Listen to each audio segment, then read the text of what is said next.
নমস্কার বন্ধুরা, রুনিয়ের মম কিচেনে আপনাদের স্বাগত। কেমন আছেন সবাই?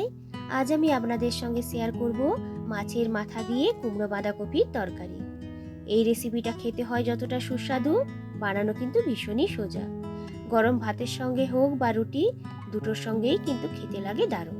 তো চলুন শুরু করা যাক আজকের এই রেসিপি। এর জন্য প্রথমে এখানে নিয়েছি 400 গ্রাম মতো কুমড়ো, দুটো মিডিয়াম সাইজের আলু ও এক টুকরো বাঁধাকপি। আর এখানে অবশ্যই লাগবে মাছের মাথা। আমি আজ এগুলোকে রুই মাছের মাথা দিয়ে করব। আপনারা চাইলে কাতলা মাছের মাথা দিয়েও কিন্তু করতে পারেন। এখানে শুকনো মশলার ভেতরে নিয়েছি 1 টেবিল চামচ করে হলুদ গুঁড়ো, লঙ্কা গুঁড়ো, জিরে গুঁড়ো ও সামান্য একটু গরম মশলার গুঁড়ো। ফোড়নের জন্য নিয়েছি তেজপাতা, শুকনো লঙ্কা ও 5 ফোড়ন, আর লাগবে 1 টেবিল চামচ আদা বাটা। প্রথমেই আগে মাছের মাথাগুলো ভেজে নেব।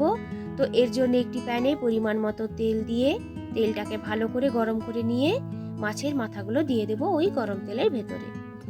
মাছের মাথাগুলোর একদিকটা যখন ভাজা হয়ে যাবে, উল্টে দেব আরেকটা দিক ভাজার জন্যে। এইভাবে দুদিকটা উল্টে পাল্টে ভালো করে লাল লাল করে মাছের মাথাগুলোকে ভেজে নিতে হবে। দেখুন মাথাগুলো কিন্তু খুব সুন্দরভাবে ভাজা হয়ে গেছে। এরপর খুন্তির সাহায্যে এইভাবে মাছের মাথাগুলোকে একটু ভেঙে ভেঙে দেব। এর ফলে ভেতর পর্যন্ত কিন্তু খুব সুন্দরভাবে ভাজা হয়ে যাবে। তো দেখুন মাথাগুলো কিন্তু ভাজা হয়ে গেছে। এইগুলোকে তেল থেকে তুলে নেব। তেলটাকে একটু পরিষ্কার করে নিয়ে এর ভেতরে আরও একটু তেল অ্যাড করে দিলাম। তেলটা ভালো করে যখন গরম হয়ে আসবে, তখন এর ভেতরে দিয়ে দিলাম শুকনো লঙ্কা, তেজপাতা ও 5 ফোড়ন। মশলা থেকে যখন একটা সুন্দর ভাজা ভাজা গন্ধ বের হবে, তখন এতে অ্যাড করে দেব কেটে রাখা আলু। আলুগুলোকে কিন্তু এইভাবে বেশ বড় বড় করে পিস করে কেটে নিয়েছি। আলুগুলো দেওয়ার পর 1 মিনিটের মতো ভালো করে আলুগুলোকে ভেজে নেব। গ্যাসের ফ্লেমটাকে লো টু মিডিয়ামে রেখে কিন্তু পুরো রান্নাটাই করতে হবে। ঢেকে রেখে দিলাম 2 মিনিটের মতো। 2 মিনিট পর ঢাকনাটি খুলে নিয়ে আলুটাকে একটু ভালো করে মিক্সড করে নেওয়ার পর এরপর এতে দিয়ে দিলাম আগে থেকে কেটে রাখা কুমড়োগুলোকেও কিন্তু এইভাবে বড় বড় পিস করে কেটে নিয়েছি। আলু এবং কুমড়োকে আরও কিছুটা সময় ভালো করে এভাবে ভেজে নেব। গ্যাসের ফ্লেমটাকে লো টু মিডিয়ামে রেখেই কিন্তু পুরো রান্নাটা করতে হবে। ওপর থেকে দিয়ে দিলাম 1/2 টেবিল চামচ মতো নুন। ভালো করে সমস্ত সবজির সঙ্গে নুনটাকে মিক্সড করে নিয়েছি। আবারও ঢেকে রেখে দেব 2 মিনিটের মতো। 2 মিনিট পর ঢাকনাটি খুলে নিয়ে আরও কিছুটা সময় ভালো করে মিক্সড করে নিয়ে দিয়ে দিলাম কেটে রাখা বাঁধাকপি। আমি এখানে ছোট মাপের বাঁধাকপির 1/2 পিস বাঁধাকপি কিন্তু এখানে দিয়েছি। আপনারা চাইলে শুধু আলু এবং কুমড়ো দিয়েও কিন্তু রেসিপিটা বানিয়ে নিতে পারেন, তবে বাঁধাকপি দিলে এই তরকারির স্বাদ কিন্তু একটু ভালো হয়।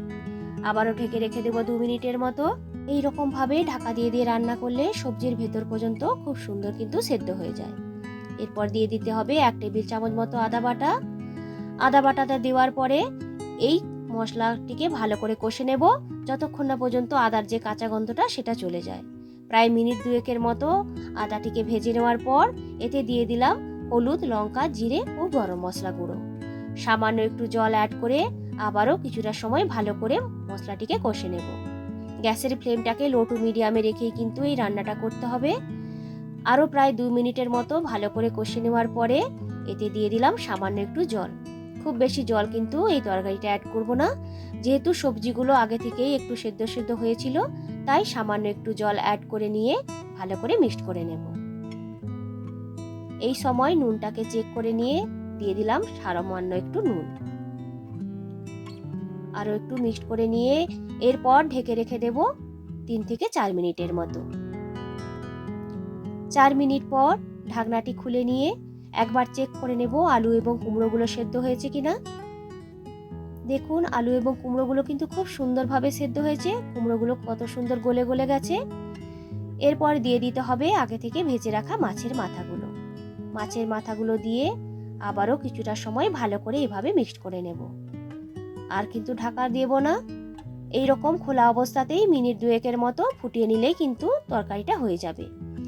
এর উপর থেকে দিয়ে দিলাম 1/2 টেবিল চামচ মতো চিনি ও সামান্য একটু ভাজা মশলা। ভাজা মশলাটা কিন্তু সম্পূর্ণ অপশনাল। এখানে আমি 1 টেবিল চামচ গোটা ধনে, জিরে, শুকনো লঙ্কা, তেজপাতা ও গরম মশলাকে শুকনো খোলায় ভেজে গুঁড়ো করে নিয়েছিলাম। এইভাবে 1 মিনিটের মতো ফুটিয়ে নিলে যখন দেখবেন যে তরকারিটা পুরো শুকনো শুকনো হয়ে এসেছে, তখনই কিন্তু এটিকে নামিয়ে নিতে হবে।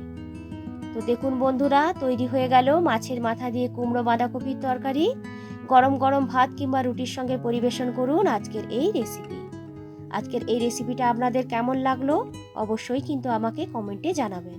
যদি ভালো লেগে থাকে একটা লাইক করবেন। এই রকম ধরনের নিত্য নতুন রেসিপি দেখতে চাইলে আমার চ্যানেলটিকে সাবস্ক্রাইব করবেন। লাইক, কমেন্ট ও বন্ধুদের সঙ্গে শেয়ার করতে কিন্তু ভুলবেন না। আবারও হাজির হব নতুন কোনো দিন নতুন কোনো রেসিপি নিয়ে। ভালো থাকবেন, সুস্থ থাকবেন সবাই। আজকের মতো টাটা।